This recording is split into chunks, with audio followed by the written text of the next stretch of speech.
Hey guys, I've got Blake here from Achieve Podiatry and we are analysing my gait today. So we're going to run through all of the problems and issues with my gait and discuss maybe some potential strategies with that. Blake, do you want to introduce yourself and let the guys know? Hey guys, I'm Blake, so I work here at Achieve, so we're just near the stadium, so we're basically a sports medicine clinic, working alongside the doctors and the physios downstairs and really seeing a lot of runners and really people just in pain, so that's probably 99% of what we see.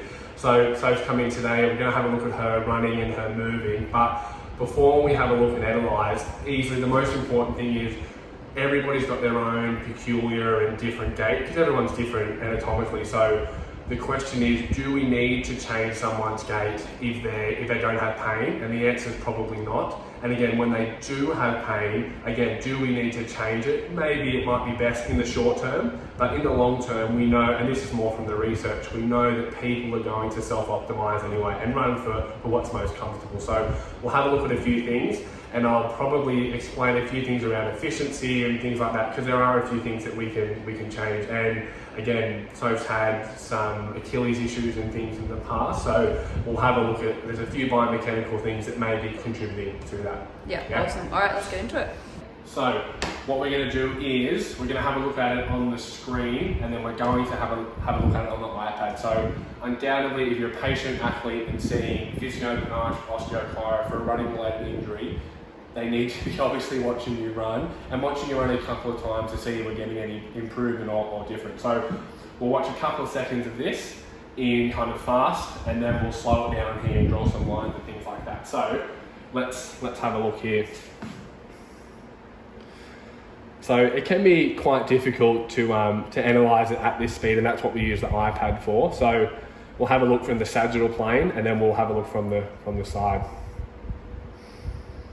All right, so it's running in Brooks Adrenaline, is that right? Yeah, Brooks Adrenaline as well. So, alrighty, let's have a look more so on here. So we will slow it down to probably a quarter speed. So the first thing we want to have a look at is easy things. So what's the base of gait? So how far away is each heel from each other? Because we can have a look at that and see if we're getting relatively foot in line with the hip. So we know our center of mass sits up around L5, up around the hips, and that's where, you know, we generate that power and that strength from. So one thing we can see is when we're landing, and if I'm going to draw a line right down the middle of her hip, so we come all the way down, so you can see, and I'll probably make that a little bit straighter, I would say that Sophie's foot is landing a little bit too much on the inside of that line. So looking at the middle of the hips, coming all the way down, we want to see that back part of the foot a little bit probably further out and more in line with the hip. Now when we look on this side, so we're striking through there, so we look at it about mid-stance through the middle, again coming down, so not too much of a difference. So you can see already there's a little bit of an asymmetry between each side. Now, why does that matter? And I'll just quickly get you guys to have a look at me standing. So why does it matter if my foot's coming a little bit more? So thinking this is where my center of mass sits, this is where I'm generating that power from the hip. If I'm coming around and I'm bringing my foot closer, it's less efficient for my body to come in. Same as if I was landing out. So if I'm straight underneath, it's a lot easier for me to generate power and force compared to if I'm crossing over my kind of midline, if that makes sense. So a really easy cue for that is running on the road, just getting a nice white line and really just trying to have that white line through the middle, and you just step on either side, because again, there's no evidence to say that that's going to decrease your risk of injury, but it's more efficient for the body. So you can argue that less stress on the tissue could possibly lead to a reduction in injury. Definitely not prevent, but a reduction. So just on that, Blake, with the foot landing a little bit inwards, would you look at, obviously you just mentioned the biomechanical cue that you can think about. What about sort of hip abduction strength? Is that something to consider? Yeah, definitely. Because you think of if that foot is coming in, you want to have strength into that range that your body's moving. So I would argue, yes, it's important to have the external rotators. So let's say, again, if my foot's coming in, I obviously need to be strong through my external rotators, like the glutes. But the thing is, we can't just say you just need to be strong through there and not the rest of the body. So I would argue that yes, strength here is important, but it's also important to have strength through your internal rotators, quads and hamstrings, because the whole kinetic chain is involved, undoubtedly. So to say that that foot's coming in, you would still need strength through your calf muscle and your tibialis posterior muscle as well. So if I was to see this clinically, yes, we can give a cue of bring your feet a bit wider and running between the line, but I would still, with all the runners that I see, would still be getting some strength training through their hips anyway, because it's just really, really important.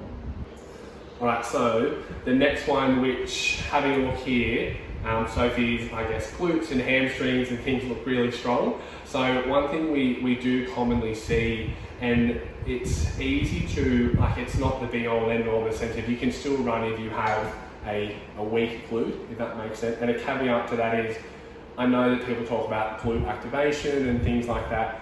I guarantee you that your glute muscles will be activated. You would not be able to walk regardless, or sit up or stand. So having a look here now, a common, and the name is called a Trendelenburg, which you probably may have heard of. So when we look at Sophie's hips, we think of the right glute or the right leg has to hold up the left side, and then on the other side, the left side has to hold up the right. So when we're in, and it's always best to look at when we're in mid stance, so we come down with heel strike, we come down into that mid stance position, and you can see, and again, it can be subjective, me drawing the line, but you can see drawing that line straight across, that left glute isn't dropping down too much. And then when we have a look on the right side, I'll just clear that line, again, in mid stance, so we're getting a little tiny bit of deviation, and it's really good to just use someone's kind of shirt or their shirt or their shorts. And what a good shirt it is. Yes, look at that. Bit of PR on there as well. So you can see, again, a little bit of deviation there. So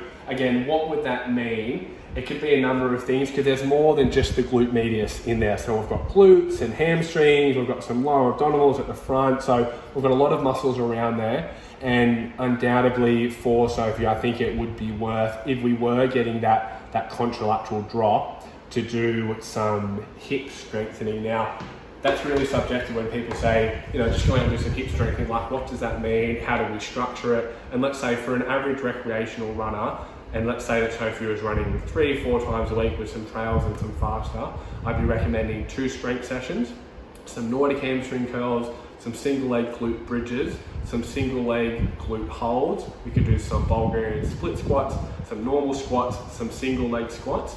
And then to progress that, let's say we did 3 sets of 10 for all those exercises twice a week for 4 weeks.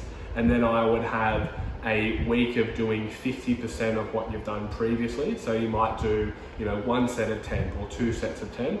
And then starting on the 5th week, I would do that same program, and I would just add in a set or add in some weight. So it's all about, with strength stuff, progressive overload. And I know people tend to use and like to use things like resistance bands. I'm a bit anti-resistance band, and this, I'll give you one reason why. When we think of resistance band, we think of it as that elastic band. Yes, it can make things harder, but when we think of running, like give an example, for the soleus and the calf muscle, 7 to 8 times our body weight, so I'm 104 kilos, 7 to 8 times our body weight going through that calf muscle. Same as with the glutes, it's around 4 to 5 times. If you're doing a resistance band, it's not going to be enough of a stimulus to increase your capacity in that muscle to then go out and do a long run, if that makes sense. So I had a lovely gentleman in this morning, and he does some single leg hip thrusts with 50 kilos, and that's a great correlation, because I know that's really increasing the strength of the glute.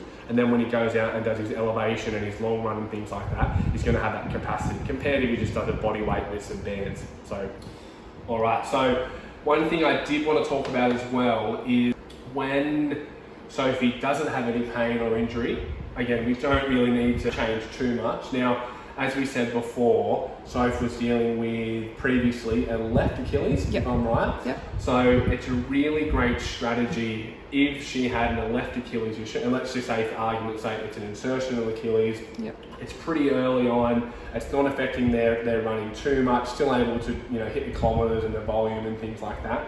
And this is the running that presented.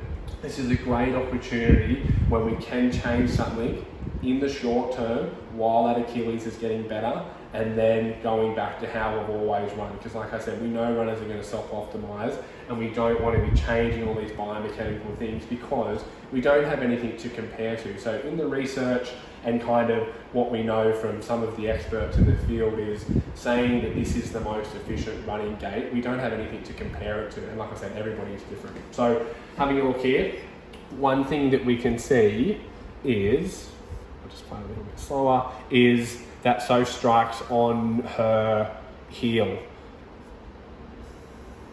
Controversial. Very, very controversial. And then when we have, and we're just going to skip to the other side, so we can see as we, so we're striking with the heel, we're coming down, and what we want to look for is this angle here. So again, I just call it, there's many things that we can call it, but I just call it the ankle joint range. So forgive my drawing skills, everybody. So having a look at that angle there. So when we think of this longitudinal line going up through the tibia, the more that this deviates across, we're going to get more ankle dorsiflexion, and that's going to basically have a stretch and a pull on that Achilles tendon, okay, if that makes sense. So thinking the smaller the angle, the more stress on the Achilles is one thing. If we're landing on our forefoot as well, that's going to increase the stress on the Achilles. And as well, we know whenever we get on a treadmill, we have a 12% increase in our Achilles peak loading compared to running on the outside. And this angle is actually wider. So what that means is watching someone run on a treadmill, when she actually goes out onto the road, this angle is going to be even smaller than what we see on the treadmill. So looking at that, how do we change that? And again, would we change that if someone was just having some pain in the Achilles? So if someone was to present, now it's a good thing that Soph's striking on her heel, but I definitely would not say that it's more optimal or better to land on the forefoot, because we know that's going to put more stress through the Achilles. So what I would actually do is, when we think of, we strike with the heel, we have that momentum carry us forward to the midfoot, and then we get to the forefoot and we push off. So the more momentum, we're going to have a decreased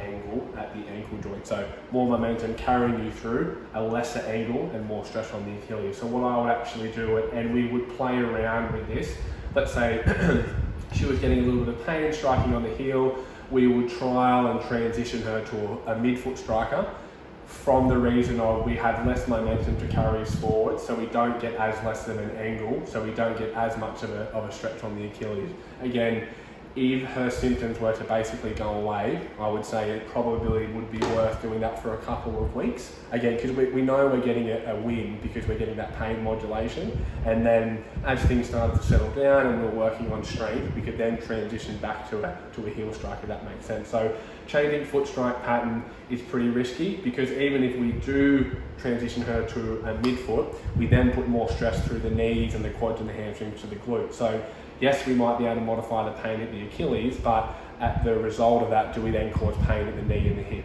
So short-term thinking, or I guess short-term modification to then transition back to what's most comfortable. And again, done this plenty of time in the clinic and it works quite well.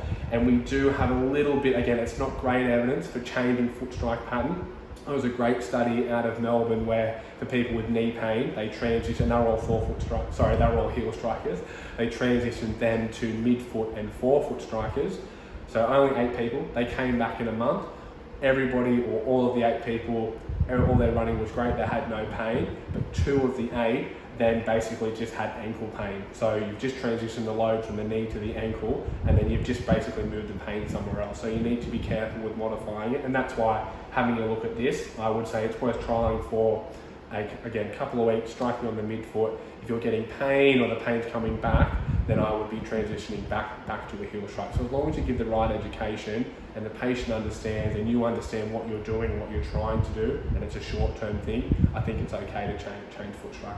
This is what we call the frontal plane. So again, looks pretty good. We're going to talk about 3 things just to keep it nice and simple, and we're going to start from the bottom and work our way up. So the first one, which I know a lot of people, and this is the one that everyone talks about, and it's probably the easiest to manipulate, is what we call overstriding. So how do we look at that overstriding? And again, it's great that we can slow it down. So we get it to this point where we're getting heel strike, and then what we can do is we draw a line straight down. So like we said before, L5, middle of the body, thinking where that center of mass is.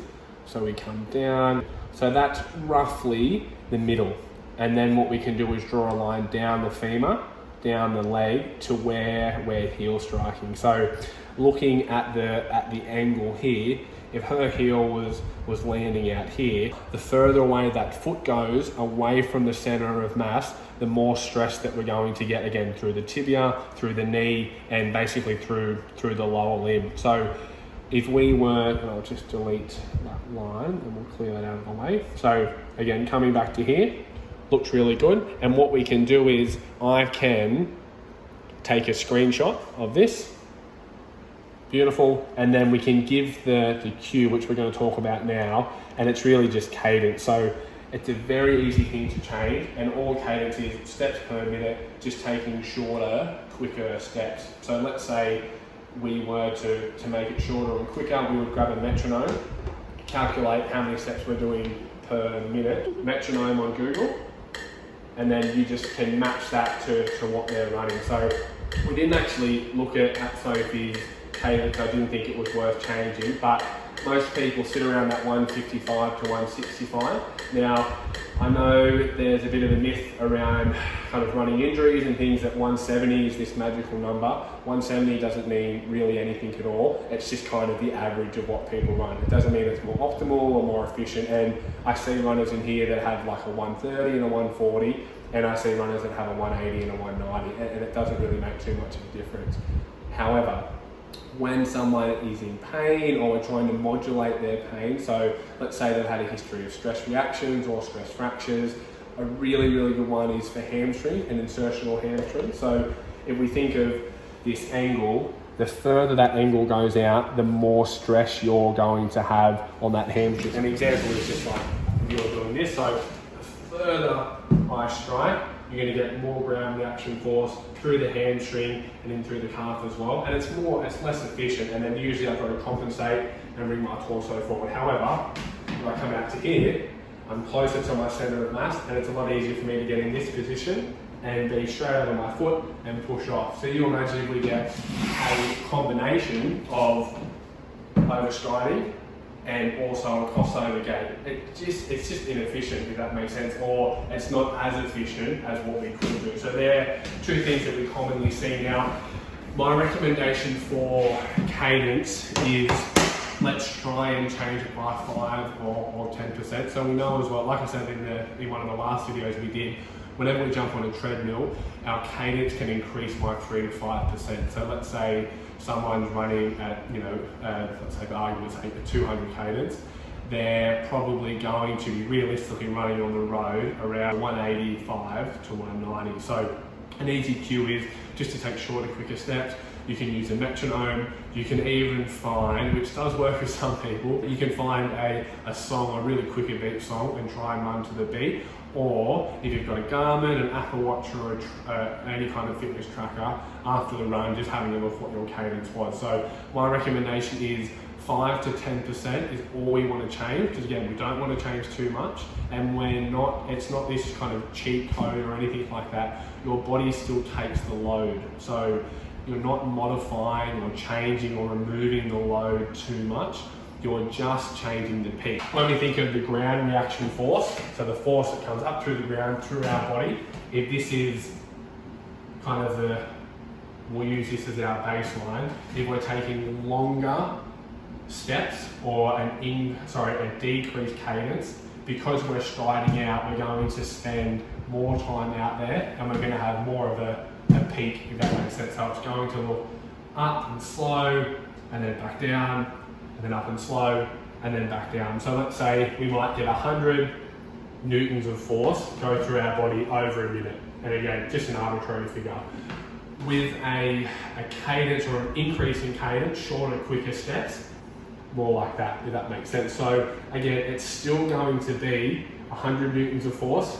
The body is still going to take the load, so it's still important to understand that, but we're not going to get as much of a peak in force. So this might be, it might be 50 newtons of force goes through your ankle or your hamstring, whereas through here, we might only get 10, but if we think 1, 2, 3, 4, 5, we still get 50 at the same time. So it's not as big of a reaction force and not as big as a peak and a trough, if that makes sense. So that's how I explain it to patients, and I think it's really good in the sense that it really works really with everyone.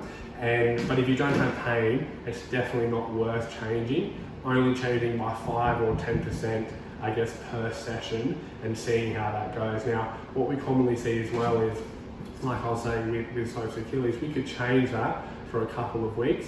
Clinically, what I see is after we change something, people usually revert back to how it was anyway. And the only time, which I haven't talked about yet, but the only time that I would tell someone that they probably need to continue with this and work on this and change it for the good in the long term is when we have something anatomically going on, or we have some like a degenerative knee or an ankle, and we can't really change that with strength, if that makes sense. So if someone's got an ankle equinus, so let's say, and what that means is a really stiff ankle and it doesn't really move much and they don't have much range at all, and they're overstriding, because that ankle, and you can kind of think of it like it's fused in a sense, I'm not going to be able to change that ankle with stretching and rolling and needling. The only thing that's going to change that is surgery. So what I would say to this runner or this patient is, it's probably worth trying and really trying to stick with this long term and changing your cadence and getting it a bit quicker,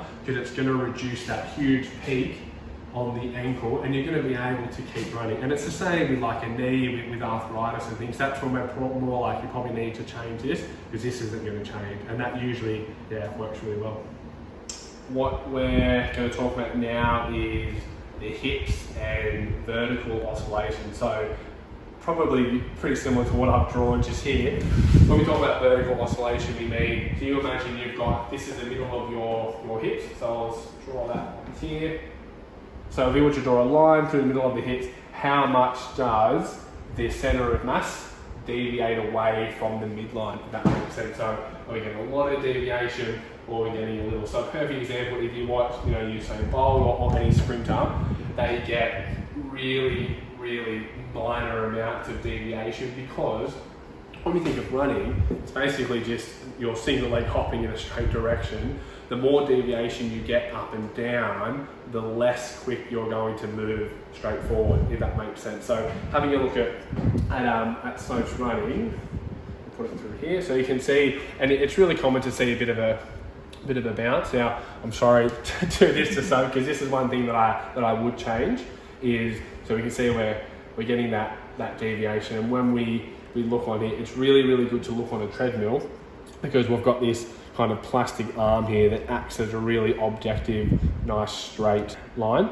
So we can see bounce, so we're up, we're down, we're up, and we're down. So another thing to be aware of is when we're on a treadmill, our vertical oscillation is actually decreased. So when we go out and run on the road or the trails, this would actually be exacerbated. So it would actually be even more. So again, very, very simple.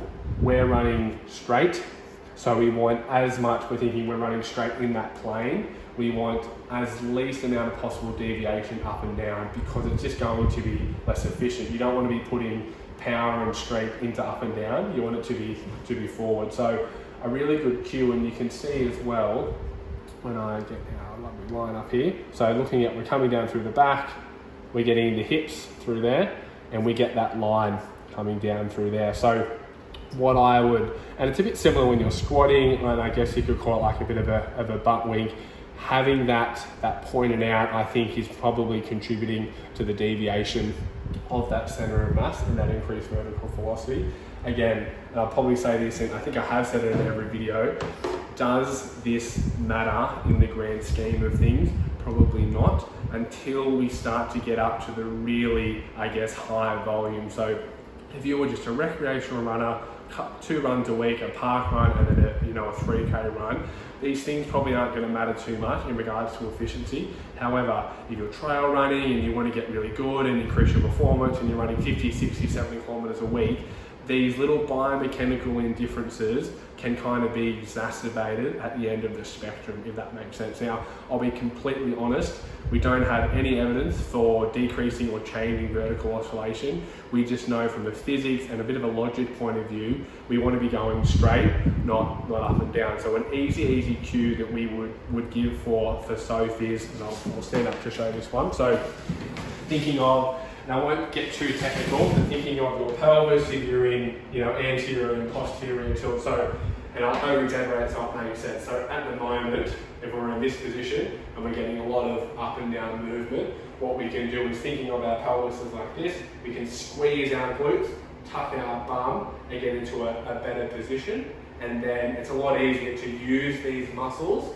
And then we also don't get, because they're kind of, I don't want to say switched on, but because we can feel them and we can use them, it's a bit more of that neuromodulation and you can get a better feel and you're not going to be bouncing as much. So, and it's very common. And how I run when I get tired, basically I get a lot of torso lean and I get that kind of real poke out there. So what I've been trying to do, now I don't think it's because of tight hip flexors or anything like that. It's just the fact of I just need to be able to cue myself to tuck my butt. And if you think if you're leaning over like this and you're really fatigued, I can't tuck my butt without bringing my torso up, if that makes sense. So if I'm in this position to tuck my butt, I've got to kind of come up and then I'm in that position and I'm nice and tall. So if I'm also in this position, I'm not going to be getting as much knee drive as well. Whereas if I can come up, I can lift my hip and get a nice stride through there. So vertical oscillation, in Sophie's case, I probably would give that cue, and I think she said she is going to work on that. So squeezing the butt, using the hips a little bit more, and just not getting as much deviation. And you think of, this is Sophie, I think you ran maybe 400 or 500 meters. I'm going to be interested to see how she looks at 5, 10, 15 and 20 kilometers, because I would nearly argue that will probably be exacerbated, and it might be even more. So that could be something to work on. Right, so the last one that we're going to look at is what we call a knee flexion. So when we're landing, how much do we get a bend in that knee? So it's hard to say with this one, and this one's probably easily the least research one we have, and one that we don't commonly, I guess, hear people talk about. My indications for someone to change their knee flexion angle is more so when they've got some degenerative osteoarthritis or some osteophytic lipping in the knee, and the knee just doesn't move like it's meant to. The other good one that you can change a little bit, and we know it's probably behind an Achilles and plantar fasciitis, patellofemoral pain, so probably one of the most common running injuries there is. If you can change that knee flexion angle, again, it just makes you absorb the load a little bit easier because you're not stiff and rigid, if that makes sense. So it's a bit like if someone threw me a ball and I caught it like this, it's a lot easier for me to catch it and absorb the load with it, if that makes sense. So same with the knee, and we'll pull up on the pad. Everyone's going to hack you. Yeah, I have to change that now. All right, so we're striking with the left side. So let's say we've cued some cadence things. We want to see. So from heel struck to mid stance, how much does? I'm going to get this on here. How much does this angle change? So we're in about that position. Then pushing off. So probably I would call that a minor amount, and to be honest, it probably could be, and this is just the average. We would usually see a little bit more of a flexion angle just because it's easier to absorb load. But looking at that, so let's say the knee's probably not absorbing load as well, and we think of that in isolation, again, probably doesn't mean too much, but when we look at the whole kinetic chain, we also just realise that she does have an increased amount of vertical oscillation. So we could nearly argue that with that knee, if you think of when we're landing, the more I come down and the more stable and the easier I can absorb that load, I'm not really like stiff and rigid and have to push back up. So I can land absorb nice and slowly and push off and get a more kind of symmetrical way, if that makes sense, rather than hitting, I'm really stiff and then I've got to push up and get that kind of increased vertical oscillation. Again, it's always tricky with a knee flexion angle, and again, I think it's better in kind of that degenerative, pathological, anatomical changes within the knee, but again, it can work a little bit with patellar pain, patellofemoral syndrome. So what's kind of the cue for that? It's just easier to tell yourself to run a little bit softer, and you find that as you're landing, you're trying to run soft, so you just absorb a little bit better rather than being kind of stiff and rigid. So you're landing, trying to go nice and soft. It's hard obviously without running, but you're landing, trying to go nice and soft, and you kind of feel like you're tiptoeing around, and it just makes it a little bit easier for the knee, because you think if you're running quite hard, you kind of hit and you're a bit loud. You kind of hit and you're really rigid, that knee stays stiff, and then you don't get that nice shock attenuation and that shock absorption. Thank you so much, Blake. Really appreciate all that info. So hopefully people learnt a little bit out of that. Just a quick summary before you got to go. Yeah. Now, as well on that, if any questions, please reach out to me. Like, we're on Instagram as Achieve Podiatry. And if you're a researcher running coach, physio, and you don't agree, please reach out. Love to learn, and I really love to collaborate with other health professionals, and we refer a lot out, for things around the hips and the back. But I guess a very, very short summary. Do you really need to change someone's gait and running if they're not in pain? Probably not. There are some things that we can manipulate to maybe increase their efficiency, but again, that's debatable. If you trial it, say like with Sophie, if you try squeezing your hips and tucking your butt under and it feels better, that's great. If not, definitely don't need to pursue it. The other thing is, if someone is in pain, the main goal should be pain modulation when they're running. So these are some things that we can change, and probably some evidence we have around to change those, but you can honestly really do anything. If you're running and you can manipulate and change your pain, you should do that in the short term, maybe a couple of weeks, and then trial back to how you were always running, and usually that's more than enough. So from a gait standpoint and running biomechanics, again, if anyone has any research, please send it my way, but I'll be almost certain that I've nearly read it all. We don't have really high quality evidence to say that changing anything in your biomechanics reduces your risk of injury. And I know that's a bit of a myth around that we think if we run this certain way, our injury risk is reduced or basically prevented.